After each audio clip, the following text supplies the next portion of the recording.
هذه إذاعة إرنا. المستمعات الكريمات والمستمعين الأكارم متابعي إذاعة أرينا حيثما كنتم وحيثما يصلكم بثنا، أهلا ومرحبا بكم في مستهل البرنامج العربي لهذا اليوم الجمعة 4 سبتمبر. كما عودناكم مستمعات الكريمات ومستمعي الكرام، نستهل برنامجنا معكم ابتداء بنشرة للأخبار، يعقب ذلك فاصل غنائي. ومن مدينة ميلبورن الأسترالية يستضيف الزميل أحمد شريف وضمن برنامج فنجان جبنة الأستاذ محمد علي شعب. قبل تناول فنجان جبنتنا لهذا اليوم نقدم لكم نشرة للأخبار فيما يلي أبرز عناوينها. الاتحاد الأوروبي يقدم مساعدات بقيمة 60 مليون يورو لدول الإيجاد لمكافحة وباء كورونا. الولايات المتحدة تعلق مساعدات لإثيوبيا بسبب تعثر مفاوضات سد النهضة. فرنسا توقف ضابطا كبيرا بتهمة التجسس لصالح موسكو. كانت مستمعات الكريمات ومستمعي الكرام تلكم عناوين النشرة، وإليكم تفاصيلها من إذاعة إرينا. إذاعة إرينا، صوت مستقل لإريتريا. قال ممثل الاتحاد الأوروبي في إثيوبيا يوناس بورغستام في 31 من أغسطس المنصرم بأن الاتحاد الأوروبي قرر منح دول الإيجاد 60 مليون يورو من أجل مكافحة وباء الكورونا. وقال بأن المساعدات تشمل 3.5 مليون يورو من الأغنعة والغفازات و70,000 أدوات فحص للمرض و8 مختبرات متنقلة، إضافة إلى 24 سيارة إسعاف. وتشمل المساعدات دول الإيجاد وهي إثيوبيا وجيبوتي والصومال والسودان وجنوب السودان وكينيا وأوغندا وإريتريا. وكان الاتحاد الأوروبي قد قدم مساعدات مماثلة من قبل. الجدير بالذكر بأن إريتريا لا تنشط في عضوية منظمة الإيجاد، والتي سوف تقوم بتوزيع مساعدات الاتحاد الأوروبي على دولها. ذكرت وكالة بلومبرغ الإخبارية بأن الولايات المتحدة الأمريكية علقت مساعدات بقيمة 130 مليون دولار لإثيوبيا بسبب تعثر مفاوضات سد النهضة وخطوات ملء السد بشكل منفرد. وقالت الوكالة أن سد النهضة الإثيوبي الكبير شكل تحديا للولايات المتحدة، حيث حاولت تحقيق التوازن بين مطالب 2 من الحلفاء الرئيسيين في أفريقيا واتخاذ خطوات نحو استعادة العلاقات مع السودان الديمقراطية الناشئة. ويشير حجب المساعدات عن إثيوبيا إلى دعم الولايات المتحدة لمصر، والتي هي أيضا شريك مهم لأمريكا في الشرق الأوسط. وقال مسؤول في وزارة الخارجية الأمريكية طلب عدم الكشف عن هويته أن المحادثات التي عقدت بواسطة الاتحاد الأفريقي فشلت حتى الآن في التوصل إلى حل، وأن إدارة الرئيس ترامب تشعر بقلق متزايد بشأن عدم إحراز تقدم في هذه المحادثات. يشار إلى أن مصر التي تعتمد على نهر النيل في معظم احتياجاتها من المياه العذبة تعارض أي تطور تقول أنه سيؤثر على التدفق في اتجاه مجرى النهر، وهو الموقف الذي ردده السودان كذلك. وقال ويليام دافيسون كبير محللي الشأن الإثيوبي في مجموعة الأزمات الدولية أن إثيوبيا لن تتراجع عن استكمال سد النهضة بسبب خفض المساعدات الأمريكية، ولن تغير موقفها التفاوضي، وأن أي محاولة أمريكية للضغط على إثيوبيا بهذه الطريقة ستزيد من إصرار الحكومة على عدم تقديم أي تنازلات تعتقد إثيوبيا أنها ستقلل من فوائد السد. وقلل معلقون سياسيون من تأثير تعليق المساعدات، والتي تعتبر ليست ذات قيمة مادية كبيرة، على مساعي إثيوبيا ومواصلتها لسياستها بخصوص سد النهضة. أعلنت وزارة الدفاع الفرنسية في مطلع الشهر الجاري عن توقيف ضابط فرنسي كبير يعمل في قاعدة لحلف شمال الأطلسي الناتو مهمتها مراقبة الوضع في ليبيا والصحراء الكبرى بتهمة التجسس لصالح روسيا. وأكدت وزيرة الجيوش الفرنسية فلورانس بارلي أن التحقيق مع ضابط كبير للاشتباه في تمريره وثائق حساسة إلى أجهزة المخابرات الروسية وفقا لما ذكرته محطة الإذاعة الفرنسية المعروفة باسم أوروبا واحد. وكان الضابط متمركزا في القاعدة بمدينة نابولي بإيطاليا، والتي أنشئت نهاية عام 2017 وتضم نحو 100 شخص. وتتمثل مهمة القاعدة في تغطية منطقة البحر الأبيض المتوسط والشرق الأوسط والصحراء الكبرى وليبيا. ويشتبه في أن الضابط قد أرسل وثائق عسكرية إلى المخابرات الروسية، كما شوهد برفقة رجل تم تحديده على أنه عميل لموسكو. إذاعة إيرينا، صوت مستقل لإريتريا. بهذا الخبر من باريس نكون وإياكم قد وصلنا إلى نهاية نشرتنا الإخبارية لهذا اليوم، وهذا تذكير بأبرز عناوينها. الاتحاد الأوروبي يقدم مساعدات بقيمة 60 مليون يورو لدول الإيجاد لمكافحة وباء الكورونا. الولايات المتحدة الأمريكية تعلق مساعدات لإثيوبيا بسبب تعثر مفاوضات سد النهضة. أخيرا، فرنسا توقف ضابطا كبيرا بتهمة التجسس لصالح موسكو. كانت تلكم مستمعاتي الكريمات ومستمعي الكرام نشرة الأخبار قدمناها لكم من إذاعة إيرينا. متابعة طيبة أرجوها لكم مع برنامج فنجان جبنة الذي يقدمه الزميل أحمد شريف. متابعة طيبة أرجوها لكم. هذه إذاعة إيرينا. عزيزي المستمع وعزيزتي المستمعة في إيرينا، مرحبا بكم في فنجان جبنة. ودي ما حنقول عليها حلقة بقدر ما هي جلسة بتاعت فنجان جبنة.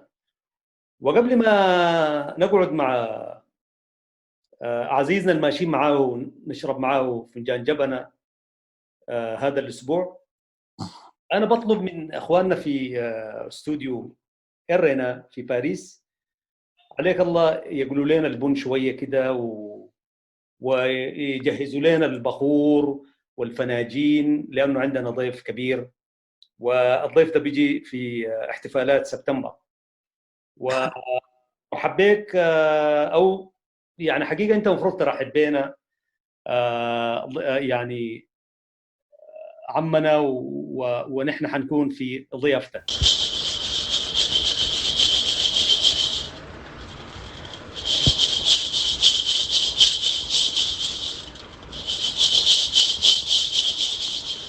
أهلا وسهلا بك أستاذ أحمد، أهلا وسهلا بك وحبابك 10 يعني نضيفك. طيب، تسمح لنا بالله نخش البيت؟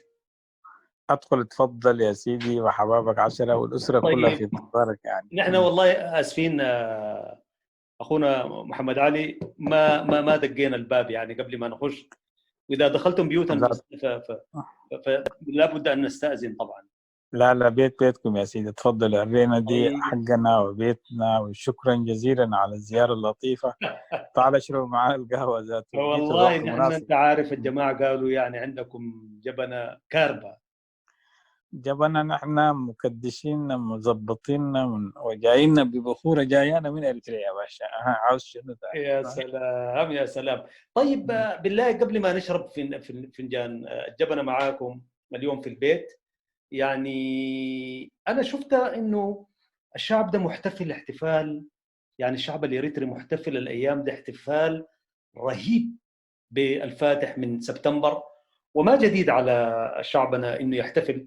لكن تفتكر إنه الاحتفال السنة دي فيه آمال وتطلعات، وفي السوشيال ميديا وفي المراصد الإعلامية الموجودة في الخارج بالذات، يعني رأيك شنو في الحتة دي كده قبل ما نرتشف معاك فنجان جبنة لهذا؟ يا أخي أنا ذات حاسس به السنة دي كده طعم خاص وحاجة روعة، يعني كل الناس محتفلة به، وكأنه في حاجة حتحصل، يعني انفراج من الوضع اللي كان موجود والقلب اللي كان موجود. فيعني شعور بشكل ما طبيعي، يعني ما بعرف. اقترب ساعة الخلاص من النظام الدكتور ما عرفت، لكن كل تفائل الحاجات متفائل بها، حاجة تفاؤلية بإذن الله. يعني أنت عارف أبو حميد، لما الجبنة تجهز في دعاء كده بيتعمل صح؟ طبيعي. أيوة. الدعاء المشهور عندكم شنو انتم لما تشربوا الجبنة؟ هسه نحن لسه على الجبنة بيجهزوا فيها، لكن كده عشان نكون مستعدين، أشهر دعاء عندك في بيتكم وأسرتكم شنو؟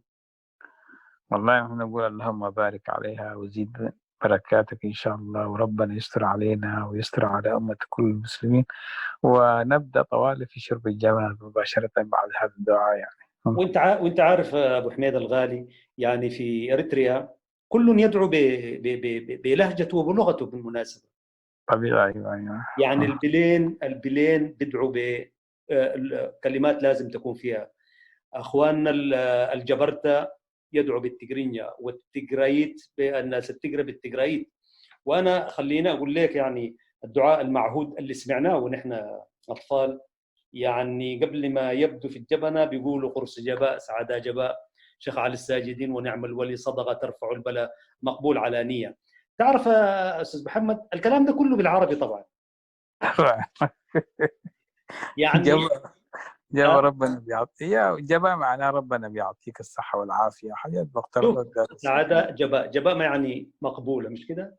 مقبولة شيخ يعني. على الساجدين ونعم الولي صدقة ترفع البلاء مقبول على نية. شوف الصدقة ترفع البلاء والمقبول على نية. على النية يعني. في ما بتعرف من التجريت أدعية كده كانت مأسورة في فناجين الجبال؟ والله يا أخي أنا طبعا شيدري رب البارك ديبا ورب يعني حاجة كده ما بتذكر. أنا لما طلعت من الرياض وقعدت صدرت طبعا أمري على الكون، طلعت صغير وكده، عشان كده للأسف الشديد يعني من الجيل اللي تلخبط عليه كل حاجة. طيب أبو حميد الغالي، نحن أعتقد إنه الجبنة هسي جاهزة صح؟ تفضل يا سيدي. طبعا جاهزة. الجبنة الرشفة الأولى بيسموها أول صح؟ أيوة. أول أيوة. وشوف أول ناس التجرينيا يقولوا أول، والتجريت يقولوا أول، وحتى النار أنا سألت قالوا لي كلهم يقولوا أول. أيوة. شفت كيف؟ وأول هي في البداية. طيب أول أيوة. مع أول طبعا لابد يكون في بخور ويكون في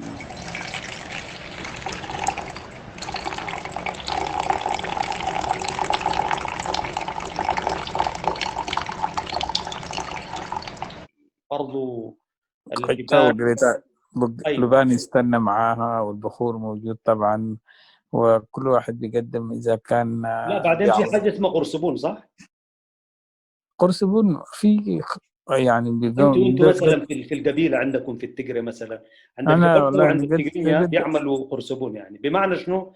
يا تكون قراصه يا يكون بسكوت يا المهم في حاجه لازم تلوك يعني. غالبا انا كنت بشوف ابوي الصباح لما كان بيشرب كان معاه بيخط له زي ما تقول رغيف او قراص حاجه زي كده يعني بيخطها معاه، او كمان بيسموه اللي هو الذره اللي هو يسموه قلو ولا حاجه كده. ايوه يعني ايوه صح، ده بيعملوا معاه. يعني قصدك وانت تشرب تعملها. قزقزة تعامل معاها هنا، لكن في الغالب هو بياكلوا معاه القراصة يعني. طيب ابو حميد لو قلنا لك كده ادينا الطقوس اللي كانت في شعب مثلا بالنسبه للقهوه، يعني اول يشربوها اسك حم الشيخ مثلا لحد الخامس وفي بيت لا في بيت هو الرأس والدقم هو يعني الرأس، وبعدين بيعملوا فيها الثاني وبعدين الثالث. حم الشيخ ده الأخير ده ما يشوفه كثير، ما بيهتم، بس هو يعني الثلاثة الأوائل الأول والثاني والثالث وده الموجود يعني. لكن انت رأس ودقم مش كده؟ رأس ودقم وسالسال وسالسال بالضبط. أيوه 3 هم بيعملوا يشربوا. ورابع وحامس ده حم الشيخ الخامس يعني. لا حم الشيخ ده هو الرابع. الرابع وحم الشيخ تقريبا لا ما أظن هو الثالث الرابع. تختلف من منطقة لثانية. طيب يا محمد لو قلنا لك مثلا انت 200 يعني بالنسبه كده للدين للوالد والوالده رحمه الله عليهم كان بيشربوا القهوه كثير؟ والله هي القهوه اولا في الصباح هو شيء معروف، ومن بدري قبل بدايه بعد الصلاه مباشره تبدا الطقوس بتاع القهوه، وتقول المدينه دي كلها بتدور الجبنه شفته وكل واحد يتوكل والمدقدق مش كده؟ طبعا ما في مكانات وما في هنا. لا البلد ده كل الصباح لما تقول قاعد يدقوا مطواحين، وتقول مصانع شغالة، تسمع شفت مع أذان الفجر بعد أذان الفجر الدق بتاع البندة شغال تش يعني. انت عارف الوحدين كانوا يتكيفوا من حاجتين، الريحه ودقه البن. عجبها الصباح المدينة دي أو القرية دي يا سيدي المحترم، أي قرية إريتريا في أي بقاع إريتريا بكل أركانها على ما أظن يعني الصباح دي بالجبنة دي شغالين فيها شغل ما طبيعي. طيب قلنا قريه شعب صح يا ابو حميد؟ أيوة في قرية طيب الشعب. كده بالله شعب، كلم المستمع، شعب دي تقع وين واقرب مدينه لها شنو؟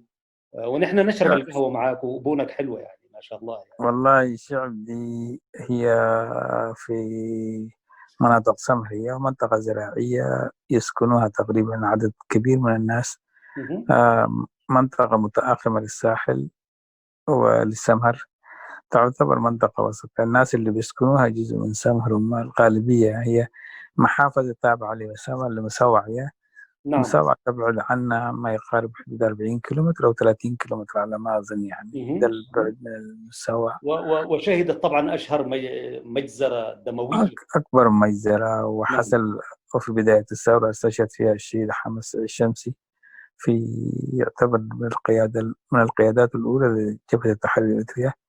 وبهذه المناسبة يعني نترحم عليه أحد قيادات الثورة الإريترية، ويعتبر من أشهر القيادات العسكرية، فاستشهد في معركة الشعب على ما أظن، على ما أذكر. الله يرحمه ويحسن. الشهداء في المجزرة بتاعت شعب كانوا كم تتذكر؟ تقريبا 400 ألف وما 400 جرائم لا تمحى عن الذاكرة أبدا. رحمة الله عليهم وربنا يرحمهم. الآن موجودة المدينة كمدينة أستاذ محمد؟ محافظة هي محافظة تابعة من ضمن المحافظات الرئيسية يعني. فيها حركة وفيها حياة. طبعا مدينة كبيرة بقت وفيها يعني تعتبر هسه يعني هي المنطقة الحيوية في منطقة سمر. هو تقريبا البضائع كلها اللي تجي من السودان، اللي تجي من اليمن، اللي تجي من منطقة تجارية زي ما تقول سوق حرة. والناس اللي بتجي من أوروبا من من من من أسمرة ومن المناطق الثانية بتجي البضائع تأخذ منها. يعني المنطقة أصبحت منطقة تجارية غنية جدا يعني. وبعدين في شعب قدقد وشعب هناي ولا واحدة؟ قدقد هي قدقد قرية الواحدة، هي ما عندها علاقة. هي قرية قدقد لما يقول على بعد 5 كيلو 6 كيلو، هي عبارة زي ما تقول حي من أحياء الشعب تقول، لكن بعيدة يعني تقريبا يعني راوند 10 كيلو كده تبقى ولا حاجة كده كده يعني. لكن الناس عشان يقولوا شعب قدقد يقولوا، فقريبة البعض يعني. ايوه جميل جدا جميل جدا. واللغه السائده فيها اهلها يتحدثوا غالبيه التجري يعني تجري. هو 100% تجري، 100% نعم كلهم يعني.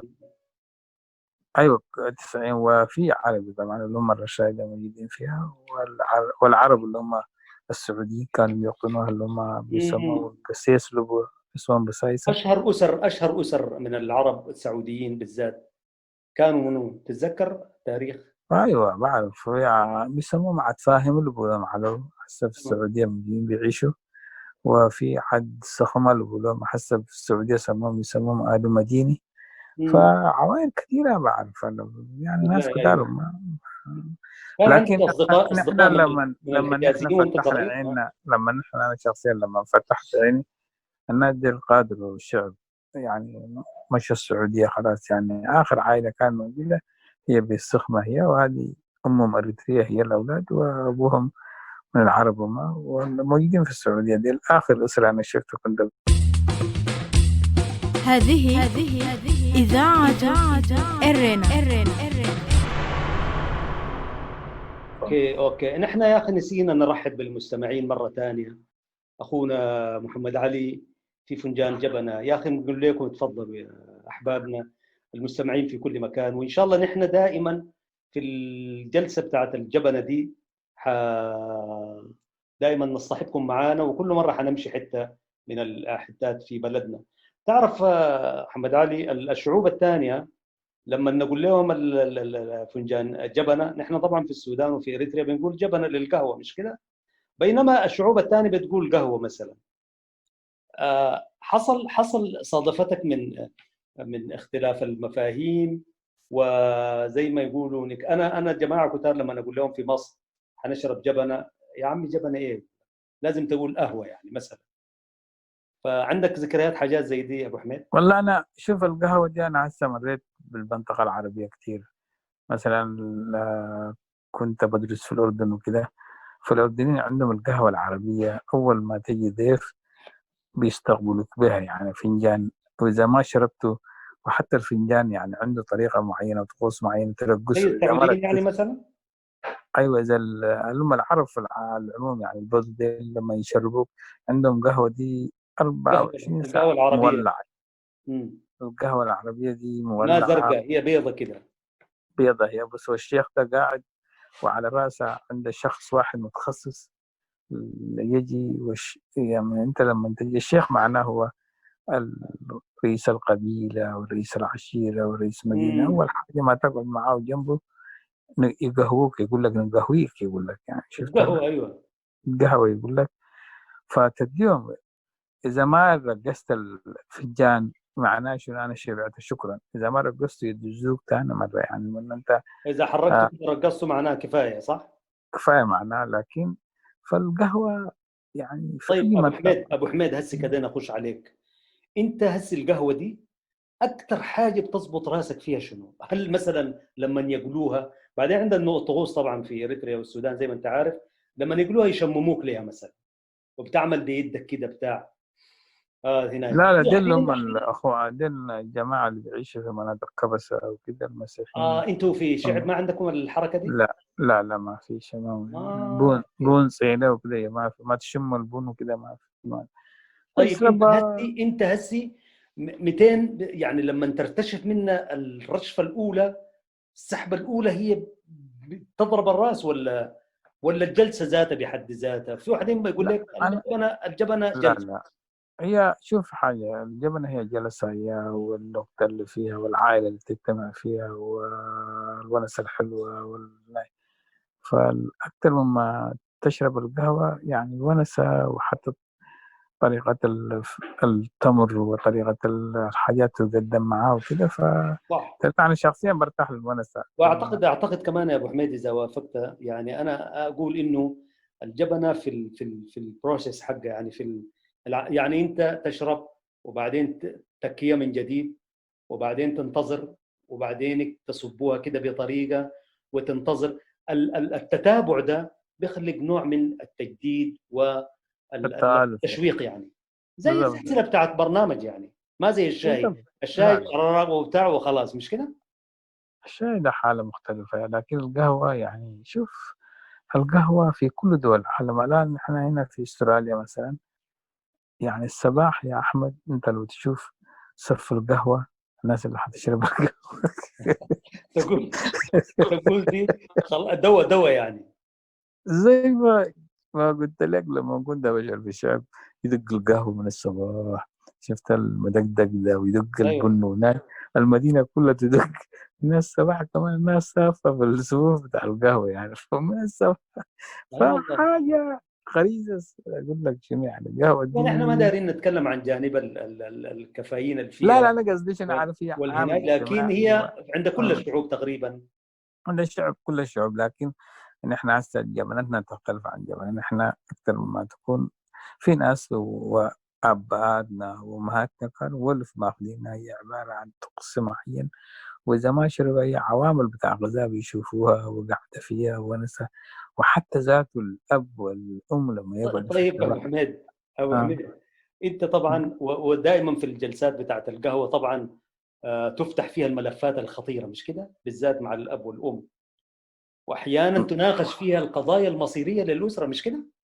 بالضبط أيوة، من قضايا إذا في قضايا الزواج، إذا قضايا زواج، الإنفاق. حتى الطلاق لا قدر الله، لا واختلافات، لا لا، ما في. ملفات خطيره. كل الملفات تناقش، دي بشيء دي تناقش إيه ده سبع يعني. وبعد طيب. الشيء اللي فيه العصيدة. وعشان كده يبدو لي الكبار، ابائنا وامهاتنا لما يشربوا القهوه، يعني دائما يكونوا الاطفال وكده ما بيجوا الا بعد الثالث والرابع كده، ودايرين نجي للمشاغبات اللي كنا نعملها. عشان كده تفتكر يجنبوا الاطفال وكده الكبار اللي يقعدوا في القهوه عشان يناقشوا ملفات كده؟ والله يا سيدي هي القهوة من تجربتك كده يا ابو حميد. في الغالب أنا لما أبوي كان بيشرب القهوة مع الوالدة وكده فما بتذكر بالضبط، لكن كان أكيد يناقشوا قضاياهم كم سنناقش. مم. لكن أنا كنت بنتظر بس عشان آخذ الفنجان وتلحس فيه مش كده؟ السكر يا اخي والله سكر القهوه ده بتاعت السكر الخليط بالبن، وفي النهايه كده تجره، وفي نحن كنا واحيانا تدخل لسانك فيه وذاته في الفنجان صح؟ بالضبط. والله يمين بالله فيها نشوه يا زول. هسه بنتظر اللحظة دي عشان يديروا لها. جبت اللحظة دي هي دي أهم حاجة عندي يعني، شفتها وإذا فاتتني خلاص اليوم دي بنعرف فيها أبوها. بعدين انت عارف الوقت الناس هناك زمانك يا ابو حميد، السكري والضغط ما كان يا اخي. يمين بالله الزول تلاقيه وياخذ فنجانين ثلاثه اربع ملاعق سكر ويصوت فيها. الناس اللي بيشربوها حلوه، وفي ناس برضه يشربوها مره بالزنجبيل مش كده؟ بالضبط. ما بعرف أنا هسه في ناس كده كنت بشوفهم، والعادة الغريبة يا أبو حميد في منطقتنا إذا الضيف جاك ما يجيب معه الفنجان بتاعه معه، ما من طبعا ايوه ايوه. عند الحاجة الملاحظ فيها يعني رابطه يديك له ويغسله كويس وطوالي يديك له وانت تكب عليه ويشرب، وبعد ما يخلص طوالي يغسله ويخطه معاه ويمشي بيه يعني. دي ليه الحاجة. المساله دي انت بترجع لي شنو مثلا استاذ محمد؟ ودي موجوده عند شعوب المنخفضات بشكل عام. في المرتفعات الناس ما بتجي بفناجين، لكن شعوب المنخفضات ليه منطقه البجا ليه شلاتين وحلايب. الرجال في الغالب والله وحتى النسوان بالمناسبه، في النسوان انا اتذكر في كله الرجال. ما في واحد ما في، ولا هي عوامل ممكن عشان ما تقول العوامل الصحية ممكن قد تكون، والصحة ده الصحة والأسلوب الصحي. أنت الفنجان بتاعك لما تشرب به وأنت ما حيكون يعني حاجة معدية أو جراثيم كده، حاجة يخصك أنت، مم. فما حيكون هي له أي ما تأثير. مرتبطه بالصحه بقدر ما هي عادات وتقاليد. هي عادات تقاليد، لكن يبدو لي يعني هي مربوطة بعوامل الصحة، الناس اللي نشروها يمكن بالشكل زي ده. ايام م. الكوليرا ما بعرف، ما يمكن أمراض كان احتمال. موجودة وكده احتمال يعني. ايوه منطلقاتها صحيه وبعدين مشت عليها. خلاص أصبحت من ضمن عادات تقاليد البلد يعني، لكن أيوة. الآن اندثرت الآن شوية بعدين يا شوية. ابو حميد في واحدين كده يجروا عليكم دير يعني. تتكيف دير طبعا كده. دي برجع شنو يا ابو حميد، انت هسه من يا نوع بتجر كده ولا لحد ما تصفر مثلا؟ لا أنا ما بسحب شوية. هما يقول لك إذا ما سحبت ما عليت الصوت بتاعك يقول لك يا أخي يعني أخذت منك كمية كبيرة يعني، فما يصح يعني. فلازم فعشان تسحب سحبه بصوت كده. تتعب بصوت هادي كده تسحبها وتتكيف منها يعني، حتى إذا سحبتها يعني تتكيف منه. لكن وبعدين بالمناسبه انت لازم تقول يعني في المرتفعات هسي بتقول طعوم مثلا يعني قهوه حلوه يعني للزول العمل يعني، ويرد عليه أيوه ويقول شكرا. عند ده الدقه كل. في حاجات زي ده. لا لا ما في يعني. طعوم قلي تبل ما تقول أنا ولا ما سمعت طعم ولا حبة يعني، بس تشرب بس. شكرا. يشروك أبوي ده كان بيشرب ويقول الحمد لله على ما أعطاني والحمد لله على ما، فيقول وبعدين دعوته. في واحدين يبدوها بالدعاء زي ما ذكرنا ويختموها بالدعاء. بالضبط. أيوه يختمها بالدعاء بعد ما يقول الحمد لله على هذه النعمة التي أنعمتنا لها، يشطب عليه ويمشي يعني، خلاص يبدأ حياته اليومية. بعدين بالنهار الظهرية بيشرب بتاع الظهر دي لا فيها دعاء ولا حبة شيء. اه آه. لا شوف كان يشربوها ثلاثة مرات، يعني في واحدين كان يشربوها ثلاثة مرات في اليوم، صبح وظهر وبالليل. بالليل ما يشرب، وهي في العصرية تيجي يعني، في في العصرية بعد. العصرية. بالضبط. بالليل ما في أحد يقرب عليه نهائي يعني. والله ناس المرتفعات بيشربوها بالليل لأنه يمكن عامل البرد والجو يمكن. ما بعرف، لكن ما اعتقدت دي بالليل حليب ومتخصصين في الحليب والحاجات دي. آه. م. وبعدين برضه بيختموها بالدعاء. في عبارة معروفة يقول لك بيت بركة بيت إيمان عند الجبرتة وعند برضه في التقرين يعني قال لهم بيختموها. بيختموها بإيش؟ ديلاك ها؟ ياتوا بيت الجبنة. بركة. آه. هذا بيعمل لها دعاء، اللهم مزيد وبارك، يقول لهم في دعاء عندنا، لكن طقوس أنا ما بعرف بالضبط الدعاء شنو، لكن عندها دعاء بعد ما يشربوها يدعو لها، بعد ما يخلص عليها كمان يدعو ويتمنوا إنه بالشكل ده يعني. لكن طيب محمد، انا داير اسالك سؤال. انا من تفضل حبيبي. معتقداتي يعني في وحدين هسه لما تكون نفرين داير تشربوا القهوه يخطوا 3 فناجين، اذا كنتوا 3 يخطوا 4، يعني في فنجان كده ويخطوا فيه يصبوا فيه شويه كده وبعدين يمشي يوزعوا. الحته دي لاحظتها ابو حميد؟ والله أنا ما بعرف شخصيا، ما شفتها، ما أقدر أكذب لك، لكن ممكن احتمال منتظرين ضيف تاني يجي ولا حاجة، ما عرفتها يعني. ولازم يصبوا فيها شويه، عارف، وبعدين يمشي ويظل الفنجان ده قاعد في محله، وكل ما في كل دوره برضه يخط فيه شوق حبة. او الدودي. والله ما بعرف يا أبو حميد، أنا الحالة دي ما لاحظتها، لكن طيب هم. هسه نحن في الفنجان رقم 3، كويس يا ابو حميد؟ تفضل ونحن حبيبي. جماعتنا في الاستوديو ادونا فاصل كده، اصوات بتاعت بخور وصبه بتاعت فناجين.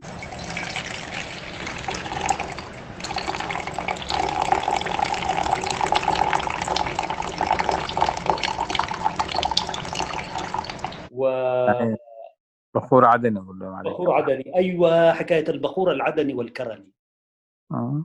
نحن كان في غردات عندنا بخور عدني وكرني، كويس. انتوا في شعب كان عندكم البخور عدن. البخور عدن.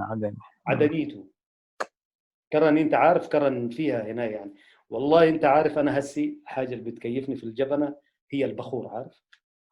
طبعا البخور ده لما يعمل شكل من اشكال البالونات او الرسومات، والله بامانه يعني البخور ده لما اول ما يخطوه النار بتاع، لو صورته فيه منظر رهيب جدا جدا. طبعا يعني انت تحب الحاجات دي ولا اكثر حاجه تحبها في الجبنه شو؟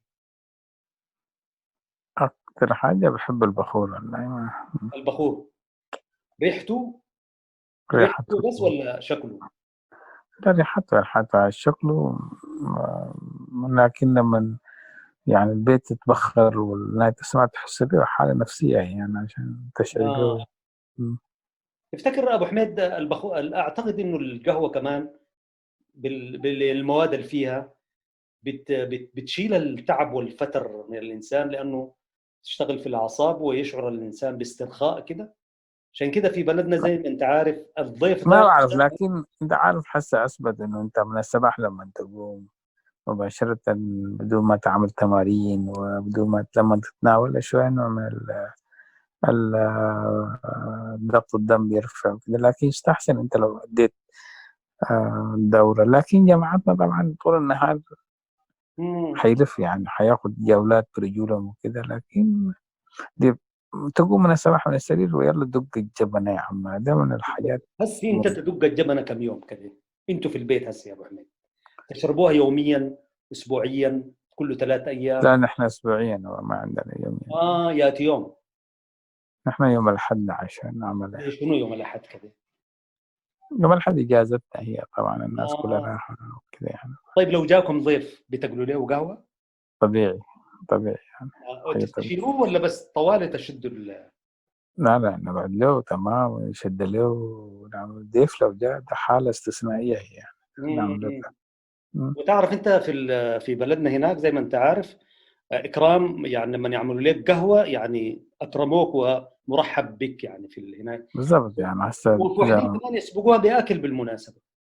نحن يا عمنا إذا ما شرب القهوة الضيف ذاته، إذا ما جاء ما شرب معاه القهوة ما نعتقد الضيف يعني.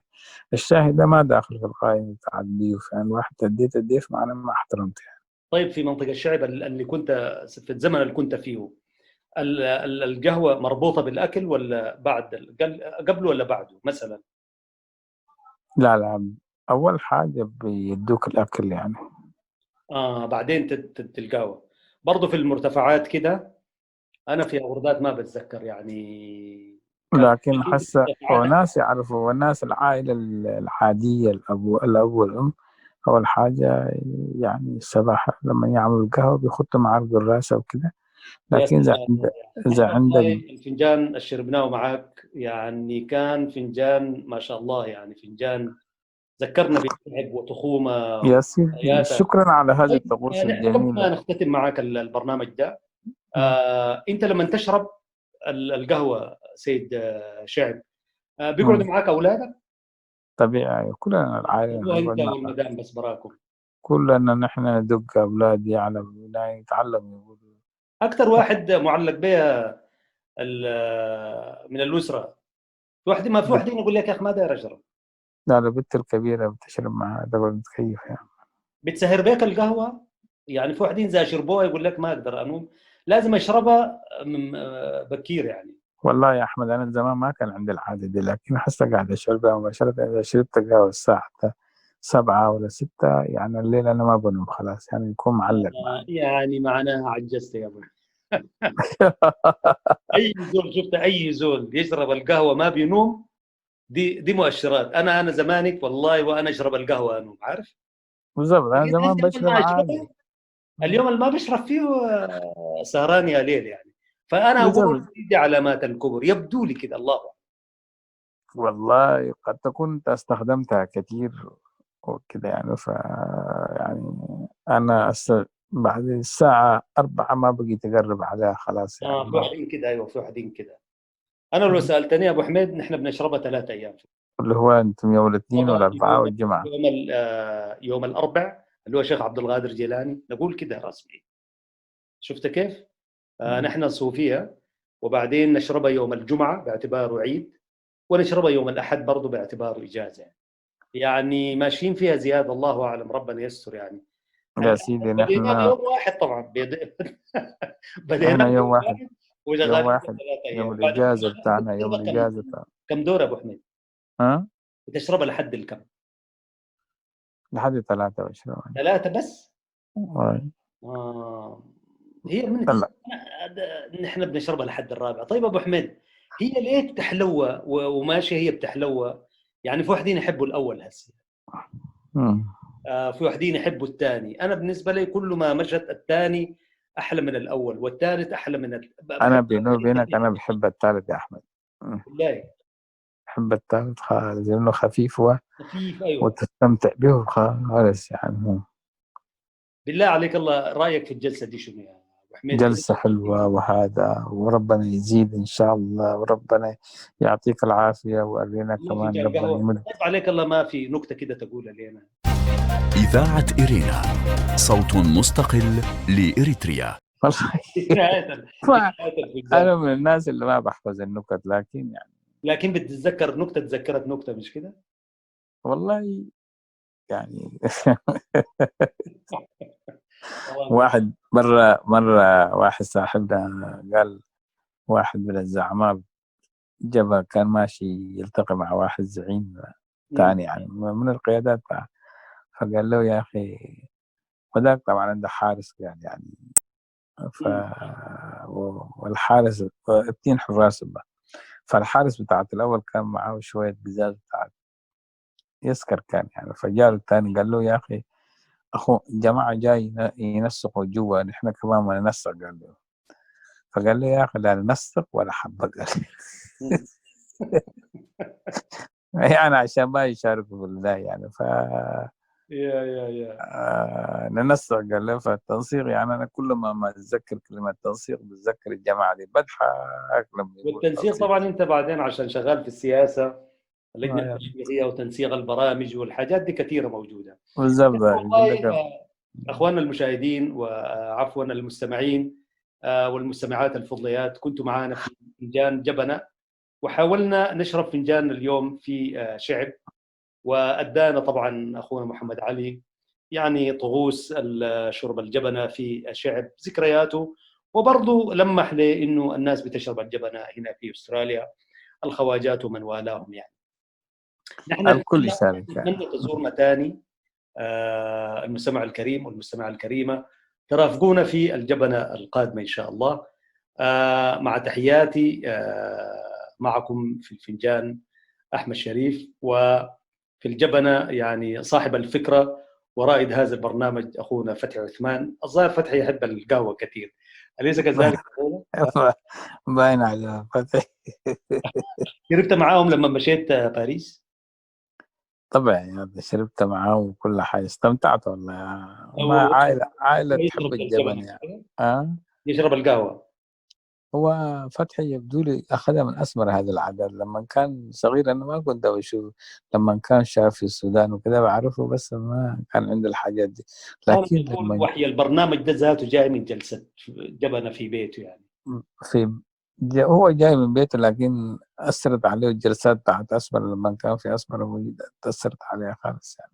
أيوة، وبعدين ما برضو الواحد كمان يعني هي ما كل الطعام يعني حلال والجبنة دي بالمناسبة فيها أشياء وفيها أحاديث وأحاديث. كده أبو بتذكر عثمان. نعم. أبو عثمان يا زول كله بركة يعني، وكله بهجة ومسرة. فتحياتي له وتحياتي لأسرة البرنامج وكان كلهم. معنا برضو في الفنجان أخونا بنيام سيمون، وأخونا برضو المخرج والمنتج والزملاء كلهم، وبين شعب وميلبورن وباريس دائما تظل الجبنة ويظل القهوة إن شاء الله، والفناجين بيننا وبينكم. وحتى لقاء قادم. هذا أحمد شريف يحييكم ورفقة الزملاء جميعا، ومع فنجان جبنة قادمة. حتى ذلكم الحين، السلام عليكم ورحمة الله وبركاته. شكرا لك شعب. شكرا. هذه إذاعة إرنا. أهلا وسهلا بكم مستمعاتي الكريمات ومستمعي الكرام، عاملا أن تكونوا قد استمتعتم بفنجان جبنتنا لهذا اليوم. وقبل الختام أقدم لكم موجزا لأهم ما ورد في صدر نشرتنا الإخبارية. الاتحاد الأوروبي يقدم مساعدات بقيمة 60 مليون يورو لدول الإيجاد لمكافحة وباء كورونا. قال ممثل الاتحاد الأوروبي في إثيوبيا يوناس بورغستام في 31 من أغسطس المنصرم بأن الاتحاد الأوروبي قرر منح دول الليغات 60 مليون يورو من أجل مكافحة وباء الكورونا. وقال بأن المساعدات تشمل 3.5 مليون يورو من الأغنية والغفازات و70,000 أدوات فحص للمرض و8 مختبرات متنقلة، إضافة إلى 24 سيارة إسعاف. وتشمل المساعدات دول الليغاد وهي إثيوبيا وجيبوتي والصومال والسودان وجنوب السودان وكينيا وأوغندا وإريتريا. وكان الاتحاد الأوروبي قد قدم مساعدات مماثلة من قبل لمكافحة وباء كورونا. الولايات المتحدة تعلق مساعدات لإثيوبيا بسبب تعثر مفاوضات سد النهضة. ذكرت وكالة بلومبيرغ الإخبارية بأن الولايات المتحدة الأمريكية علقت مساعدات بقيمة 130 مليون دولار لإثيوبيا بسبب تعثر مفاوضات سد النهضة وخطوات ملء السد بشكل منفرد. وقالت الوكالة أن سد النهضة الإثيوبي الكبير شكل تحديا للولايات المتحدة، حيث حاولت تحقيق التوازن بين مطالب 2 من الحلفاء الرئيسيين في أفريقيا واتخاذ خطوات نحو استعادة العلاقات مع السودان الدولة الديمقراطية الناشئة. فرنسا توقف ضابطا كبيرا بتهمة التجسس لصالح موسكو. أعلنت وزارة الدفاع الفرنسية في مطلع الشهر الجاري توقيف ضابط فرنسي كبير يعمل في قاعدة لحلف شمال الأطلسي الناتو مهمتها مراقبة الوضع في ليبيا والصحراء الكبرى بتهمة التجسس لصالح روسيا. وأكدت وزيرة الجيوش الفرنسية فلورنس بارلي أن التحقيق مع ضابط كبير للاشتباه في تمريره وثائق حساسة إلى أجهزة المخابرات الروسية وفقا لما ذكرته محطة الإذاعة الفرنسية أوروبا 1. إذاعة إرينا، صوت مستقل لإريتريا. كان هذا مستمعاتي الكريمات ومستمعي الكرام موجزا لأهم ما ورد في صدر نشرتنا الإخبارية لهذا اليوم، وبه نكون وإياكم قد وصلنا إلى نهاية فقرات برنامجنا. قبل الختام أذكركم دوما بأنكم يمكنكم الكتابة إلينا والتواصل معنا على البريد الإلكتروني arabicirena@gmail.com. حتى الملتقى بكم مجددا في حلقة جديدة من برنامج فنجان جبنة والبرامج الأخرى لإذاعة إرنا. لكم تحيات زميلي أحمد شريف ومحدثكم فتح عثمان وزملائي في الاستوديوهات الرئيسية للإذاعة في باريس، ودمتم في رعاية الله وحفظه وأمانه. هذه إذاعة إرنا.